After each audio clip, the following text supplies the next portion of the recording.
Jansangram news, बातमीची सत्यता हीच आमची ओळख।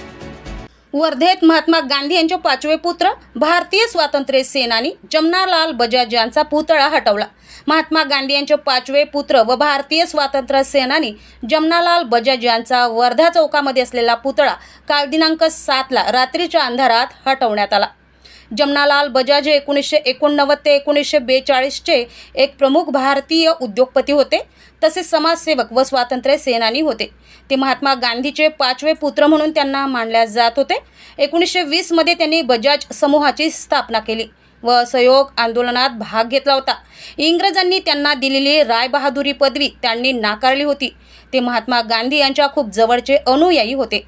त्यांनी आपले सर्व जीवन देश सेवा, खादी आणि कुटीर उद्योग यांचा प्रचार करण्यास समर्पित केले होते।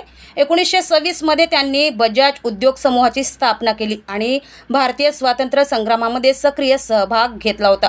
त्यांनी आपल्या कमावलेल्या संपत्तीचा एक खूप मोठा हिस्सा देश समाजसेवेसाठी समर्पित केला होता।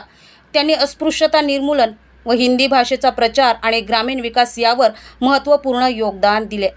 त्यांच्या स्मृतिप्रित्यर्थ जमनालाल बजाज फाउंडेशनद्वारा 1978 पासून रचनात्मक कार्य करणाऱ्यांसाठी पुरस्कार दिला जातो। अशा महान स्वातंत्र्य सैनिक, सेनानी व उद्योगपती यांचा पुतळा त्यांच्याच कर्मभूमी वर्धेच्या बजाज चौकातून हटवण्यात आल्याने जनसामान्य नागरिकात नाराजगी पसरली असून या कृतीबद्दल आश्चर्य व्यक्त करण्यात येत आहे। दिलीप पिंपळे, जनसंग्राम न्यूज, वर्धा।